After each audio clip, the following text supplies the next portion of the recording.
வணக்கம், வாழ்க வளமுடன். நான் உங்கள் ஏஎல்பி ஜோதிடர் செல்வகுமார். பிரபஞ்ச சிவஜோதிட அன்பர்கள் அனைவருக்கும் நன்றி. இந்த காணொளியில நம்ம பார்க்க போறது ஒரு ஜாதக ஆய்வு. ஒரு ஜாதகத்தை நம்ம ஆய்வு பண்ண போறோம். ஒரு குறிப்பிட்ட நாட்களுக்கு முன்னாடி ஒரு நபர் ஜாதகம் பார்க்கறதுக்காக வந்தாங்க. அவங்க பெயர் ஊர்லாம் நம்ம சொல்றது நாகரிகமாக இருக்காது. அவங்க கொஞ்சம் எல்டர் பீப்புள் தான், ஒரு 60 வயசுக்கு மேல இருக்கிற ஒரு தம்பதியர் தான் வந்தாங்க. ஜாதகத்தை கொடுத்து பார்க்கும் பொழுது அவங்களுடைய மனைவிக்கு தீராத கால் வலி. அவங்க என்ன சொன்னாங்கன்னா, மூட்டு வலி பயங்கரமா இருக்கு, நடக்கவே முடியல, அதனால காலெல்லாம் கருத்து போயிடுச்சு அப்படின்னு சொல்லி காமிச்சாங்க. நான் சொன்னேன், நீங்க போய் நல்ல டாக்டர்கிட்ட பாத்தீங்களா, ஸ்கேன் பண்ணி பாத்தீங்களா, செக் பண்ணீங்களா அப்படின்னு கேட்டா, அதெல்லாம் தேவையில்லை, இது வயதாகிறதுனால வரக்கூடிய காம்ப்ளிகேஷன் தான், மூட்டு வலி தான், வேற ஒன்றும் இல்லை. நான் சித்த மருத்துவ கடையில மூட்டு வலிக்குன்னு எண்ணெய் வாங்கி தடவிக்கிறேன், அதுக்கு குளிகையெல்லாம் கொடுக்குறாங்க, நான் சாப்பிட்றேன், அது சாப்பிட்டா கொஞ்சம் நல்லா இருக்கு, அப்புறம் திருப்பியும் கொஞ்சம் நடந்தாலோ கொஞ்சம் டிராவல் பண்ணாலோ வலி அதிகமா இருக்கு, இது எப்பதான் சரியாகும், இதுக்கு என்னதான் தீர்வுன்னு கொஞ்சம் பாருங்க அப்படிங்கிற மாதிரி சொன்னாங்க. ஆக்சுவலா அவங்க ஒரு நல்ல ஒரு எலும்பு நிபுணரையோ அல்லது ஒரு மருத்துவரையோ போய் பார்த்துருந்தாங்கன்னா கண்டிப்பா முதல் சிட்டிங்லயே கண்டுபிடிச்சிருப்பாங்க அவங்களுக்கு என்ன பிரச்சனைங்கிறத. பெரிய ஒன்றும் அதிசயம்லாம் இல்லை, அவங்க சின்ன சின்ன டெஸ்ட் பண்ணாங்கனாலே அவங்களுக்கு என்ன பிரச்சனைன்னு கண்டுபிடிச்சிருப்பாங்க. அதுக்கு ட்ரீட்மெண்ட்டும் அவங்க கொடுக்க ஆரம்பிச்சிருப்பாங்க. ஆனா உடனடி பலன்லாம் கிடைக்காது, கொஞ்சம் நாள் ஆகும் அப்படிங்கிறது தான். அவங்க ஜாதகமும் அப்படிதான் இருந்தது. பட் அவங்க என்னன்னா, சரியான டாக்டர்கிட்ட போய் பார்க்காம தானா மெடிசின் வாங்கி சாப்பிட்டுட்டு இருக்கிறாங்க. அந்த மாதிரி ஒரு சூழ்நிலையில என்கிட்ட வந்தாங்க. இப்போ ஜாதகத்தை ஆய்வு செஞ்சு பார்த்துட்டு நம்ம முதல்ல கேட்ட கேள்வி, ஜாதகத்தை பார்த்து ஒரு 5 நிமிடம் கூட இருக்காது, நம்ம கேட்ட கேள்வி, இவங்களுக்கு காலை தொங்க போட்டுட்டே இருந்தா அதிகமான பிரச்சனைகள் இருக்கும், வலி இருக்கும், வீங்கிக்கும், இந்த மாதிரி பிரச்சனைகள் இருக்கும். காலை ஃபிளாட்டா வச்சு படுத்துட்டாங்கன்னா ஓரளவுக்கு பிரச்சனைகள் சரியா இருக்குமே, அதிகமான பிரச்சனை இருக்காதே அப்படின்னு கேட்டேன்.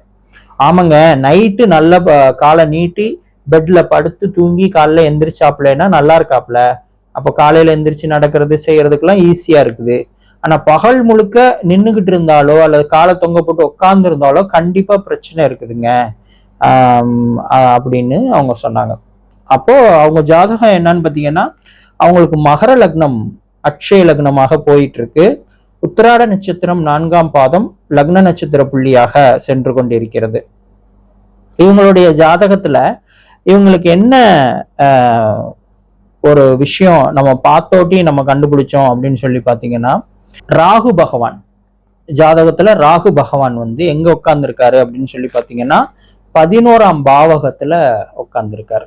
ராகு பகவான் இந்த உத்திராட நட்சத்திரத்துக்கு ராகு பகவான் 11ஆம் பாவகத்துல உட்காரலாமான்னா உட்காரக்கூடாது, அங்க உட்கார்ந்துருக்காரு.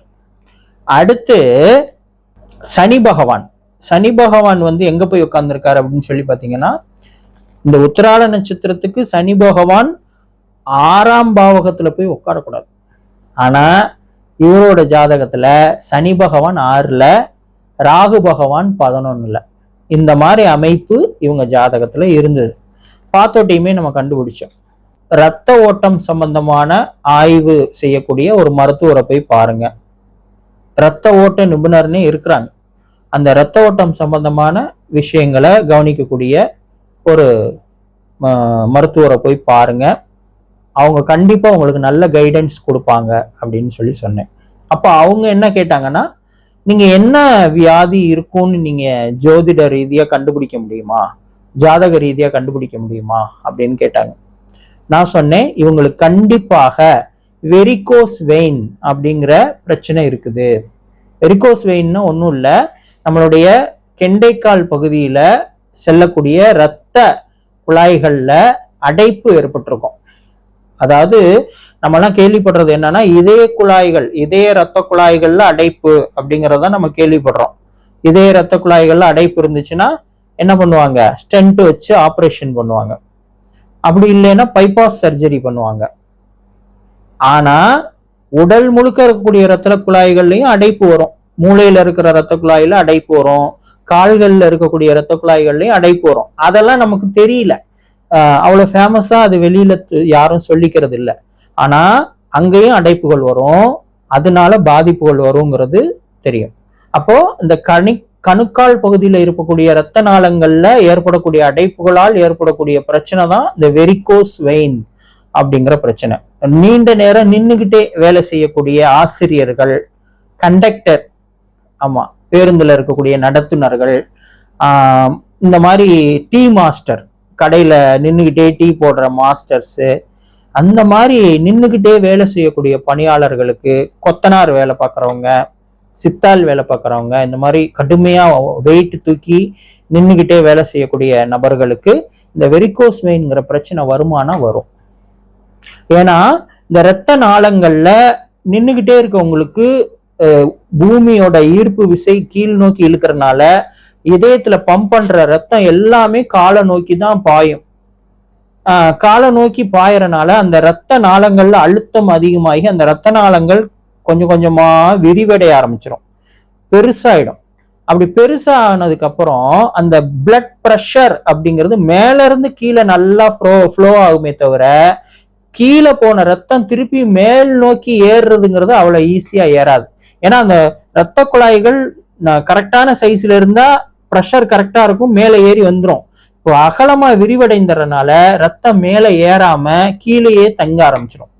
அப்ப கீழேயே தங்க ஆரம்பிக்கும் போது அது அசுத்த ரத்தம் வேற, அதுக்கு இங்க கீழேயே தங்க ஆரம்பிக்கும் போது அங்க இன்ஃபெக்ஷன் ஆக ஆரம்பிச்சு லைட்டா அப்படி மோதுனா கூட அந்த இடத்துல காயமாயிடும்.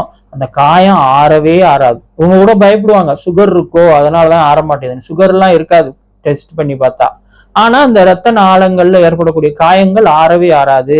அந்த அசுத்த ரத்தம் காலிலே தங்கிடுறதுனால காலே கருத்து போயிடும். நிறைய பேர் தோல்வியாதின்னு நினைப்பாங்க, அது தோல்வியாதி எல்லாம் கிடையாது, வெரிகோஸ் வெயின் பிரச்சனை தான். அப்போ இவங்களுக்கு நாளடைவில நடக்க முடியாது, காலை மடக்க முடியாது, நீட்ட முடியாது, காலில் சின்ன காயம் வந்தா கூட ஆறாது, படாத சித்திரவதைப்படுவாங்க.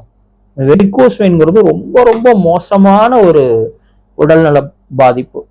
அதுக்கு பெரிய ட்ரீட்மெண்ட்டும் கிடையாது, சர்ஜரிலாம் சொல்றாங்க. அதெல்லாம் ஒரு ஏஜ் வரைக்கும் இருக்கவங்களுக்கு பரவாயில்ல, ஒரு 70 தாண்டிட்டாங்கன்னா அவங்களுக்கு எல்லாம் சர்ஜரி அட்வைசபிளே கிடையாது.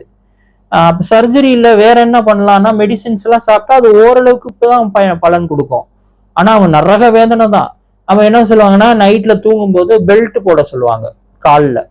இந்த சம்மர்ல எல்லாம் அந்த பெல்ட் போட்டுட்டு இருக்கிறது அதுவே ஒரு பெரிய பிரச்சனையா இருக்கும். அடிக்கடி பாத்ரூம் போறவங்களுக்கு எல்லாம் அது ஒவ்வொரு தடவையும் கலட்டணும், பாத்ரூம் போயிட்டு திருப்பி மாட்டணும், பெரிய வேலை. நைட்ல தூக்கு போவோம், கொடுமை. அது எதிரிக்கு கூட அந்த வெரிகோஸ் வெயின் பிரச்சனை வரக்கூடாது. இவங்களுக்கு அந்த வெரிகோஸ் வெயின் பிரச்சனை இருக்குது அப்படிங்கிறத ஜோதிடம் காமிக்குது. ஆனா இவங்க அதை பார்க்காம நாட்டு மருந்து கடையில போய் எண்ணெய் வாங்கி தடவிடுறது, குளிகை வாங்கி சாப்பிட்றது, இவங்க மூட்டு பலின்னு நினைச்சிட்டாங்க. அதை அந்த வெரிகோஸ் வெயின்ங்கிறதே இவங்களுக்கு அந்த நாலேஜே இல்லை. இவங்க பாட்டுக்கு செல்ஃப் மெடிகேஷன் பண்ணிக்கிட்டு இருக்கிறாங்க. இருக்க அது மோசமாயிட்டே இருக்குது, ஜாதகத்துல தெளிவா காட்டுது. அப்புறம் நான் சொல்லிட்டேன், நீங்க இரத்த குழாய் நிபுணர்னே இருப்பாங்க, அவங்கள போய் பாருங்க, அவங்க தான் இதுக்கு ஹெல்ப் பண்ண முடியும். அவங்க கொடுக்குற ட்ரீட்மெண்ட்டை எடுத்துக்கங்க. அவங்க என்ன மெடிசின் ப்ரிஸ்கிரைப் பண்றாங்களோ அதை சாப்பிடுங்க. அவங்க என்ன அவங்க எப்படி சொல்றாங்களோ அது மாதிரி ஃபாலோ பண்ணுங்க, சரியாகும் அப்படின்னு சொன்னோம். அவங்க சரின்ட்டு போயிட்டாங்க. போயிட்டு ஒரு 3 நாள் கழிச்சு எனக்கு கால் பண்றாங்க. கால் பண்ணி என்ன சொல்றாங்கன்னா, காவேரி ஹாஸ்பிட்டல் திருச்சியில போய் நாங்க பார்த்தோம். ஃபர்ஸ்ட் ஒரு ஜெனரல் பிசிஷியன் போய் பார்த்தோம். அவங்க இந்த பிளட் வாஸ்குலார் தெரப்பி அப்படிங்கிற அந்த இரத்த நாள சிகிச்சைக்குரிய அந்த நிபுணர்கிட்ட அனுப்புனாங்க. அவங்க டேப்லர் ஸ்கேன் அப்படின்னு ஒரு ஸ்கேன் இருக்குது. டேப்லர் ஸ்கேன் இந்த இரத்த நாளங்கள்ல இருக்கக்கூடிய அடைப்பை கண்டுபிடிக்கிறதுக்கு அந்த ஸ்கேன் பண்ணுவாங்க. அந்த ஸ்கேன் பண்ணி பார்த்துட்டு 3 இடத்துல வலது கால்லையும் 2 இடத்துல இடது கால்லையும் இரத்த நாளங்கள்ல அடைப்பு இருக்கு அதுவும் இது சிவியரா இருக்கு, இதுக்கு ஒண்ணுமே பண்ண முடியாது. இப்போ ஏஜ் கம்மியா இருந்தா நாங்க சர்ஜரி பண்ணி அந்த அடைப்பை நீக்குவோம். இவங்களுக்கு ஏஜ் கூட இருக்கு, சுகர் ப்ரெஷர்லாம் வேற இருக்கு, ஸோ நம்ம ரிஸ்க் எடுக்க முடியாது. அப்போ வந்து நீங்க இங்கே அட்மிட் ஆகி ட்ரீட்மெண்ட் எடுக்கணும். சலைன் வழியா, அதாவது குளுக்கோஸ் வழியாக மெடிசின் அனுப்பிட்டே இருக்கணும். அப்போ அனுப்பிட்டே இருக்கும்போது அந்த அடைப்பு கொஞ்சம் கொஞ்சமா நீங்கும் அப்படின்னு சொல்லியிருக்காங்க. அவங்க இப்போ என்னங்கயா பண்ணலாம், நீங்க சொன்ன மாதிரியே தான் அவங்க சொல்றாங்க அப்படின்னு சொல்லி ஃபோன் பண்ணி கேட்டாங்க. நான் சொன்னேன், ஒரு வேற வழியே இல்லை, ஏஜ் ஆயிடுச்சு, அவங்களுக்கு சுகர் ப்ரெஷர் வேற இருக்கு, ஸோ நம்ம சர்ஜரி எல்லாம் பண்ண முடியாது, இது எதிர்பார்த்தது தான், நீங்க அட்மிட் ஆகி அவங்க என்ன சொல்றாங்களோ அது மாதிரி ட்ரீட்மெண்ட் எடுத்துக்கங்க அப்படின்னு சொன்னோம். இப்போ இந்த விஷயத்தை நான் எதுக்காக உங்கள்கிட்ட பகிர்ந்துக்கிறேன்னா, இந்த வெரிகோஸ் வெயின் மாதிரி ஒரு புதுமையான அதிக பேருக்கு தெரியாத வியாதிகளை கூட நம்ம ஏஎல்பி ஜோதிடத்தால அழகாக கண்டுபிடிச்சு சொல்ல முடியுது. அந்த அளவுக்கு அக்யூரசி நம்ம ஏஎல்பி ஜோதிடத்துல இருக்கு. அதுக்கு நம்மளுடைய ஜோதிட பேராசான் பொதுவுடைமூர்த்தி ஐயா அவர்களுக்கு தான் நம்ம நன்றி சொல்லணும் அப்படிங்கிறது தெரிவித்து விடைபெறுகிறேன். வாழ்க வளமுடன்.